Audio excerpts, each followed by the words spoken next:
আমি তো যেমন ডিউটিতে যাই সেরকমই ডিউটিতে গিয়েছিলাম, কিন্তু আমি তো জানতাম না যে আজই হবে আমার শেষ দিন।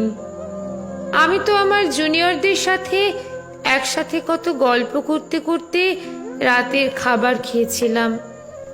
জানো তো মা, অনলাইন থেকে অর্ডার করে আনিয়েছিলাম আমার প্রিয় খাবারটা, ওটাই আজ খেয়েছিলাম।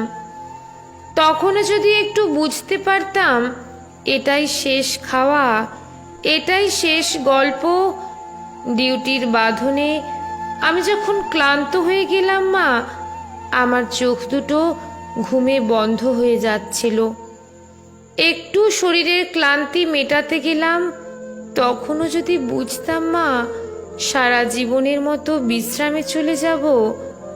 তখন ভোর রাতে আমি ওয়ার্ডে একা, ভোরের শীতল বাতাসে আমার একটু ঠান্ডা লাগতে আমি লাল চাদরটা ঢাকা দিয়ে একটু চোখ বন্ধ করেছিলাম শুধু।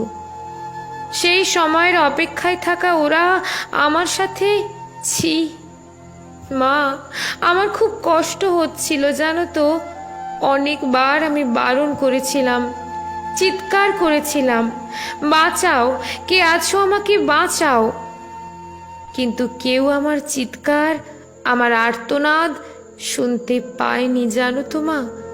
আর ওরা আরো পশুর থেকেও বিচ্ছিরি ব্যবহার করতে লাগলো আমায়, খেলতে লাগলো আমাকে নিয়ে ওরা। আমি ওদের হাতে পায়ে পড়লাম জানো তো।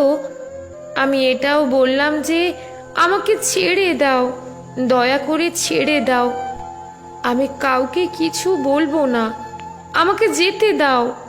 কিন্তু ওরা আর আমায় তোমার কাছে একবার যাওয়ার সুযোগটাও দিল না, দিল না তোমার কোলে শেষবারের মতো মাথা রাখতে দিতে, দিল না শেষবার তোমার হাসি ভরা মুখটা দেখার সুযোগ, দিল না বাবার স্বপ্নে তার রাজকন্যার বড় ডাক্তার হওয়ার কাহিনীকে সত্য করতে। আমার গলা টিপে ধরে নিজেদের সর্বশক্তি দিয়ে আমার গলা চেপে ধরে জানো তো মা।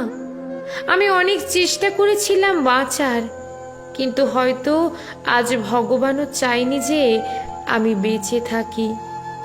ওই পশুদের শক্তির কাছে আমি হেরে যাই, আমার গলার হাড় ভেঙে যায়।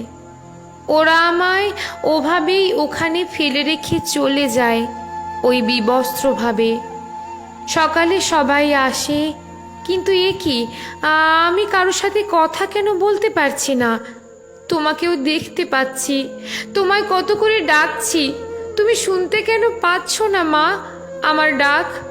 ও মা, মা গো, এই তো দেখো, দেখো না মা, ও মা, এই তো আমি। তুমি কাঁদছো কেন? কি হয়েছে তোমার? ও মা। দেখি মা সামনে একটা লাশের দিকে তাকিয়ে হাউমাউ করে কাঁদছে। লাশটার মুখ দেখতে পেয়ে আমি শিউরে উঠি। এ কি, এটা যে আমারই নিথর দেহ, আমি কি তবে মারা গেছি? আমিও কাঁদতে শুরু করলাম। সবাই আমার এই মৃত্যুতে শোকাহত।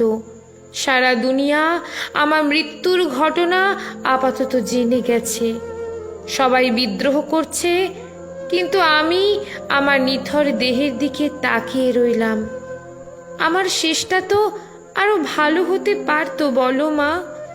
দেখো না মা, ওরা আমার মুখের দেহের কি বিচ্ছিরি অবস্থা করেছে দেখো মা। আমার চিৎকার করতে ইচ্ছে করছে, কিন্তু আমার আওয়াজ এখন কেউ শুনতে পাচ্ছে না। আমি এতগুলো লোকের সামনে চিৎকার করছি, কিন্তু একটা কেউ আমার এই চিৎকার শুনতে পাচ্ছে না, কেউ না। লেখা সংগৃহীত, পাঠে রুম্পা বিশ্বাস।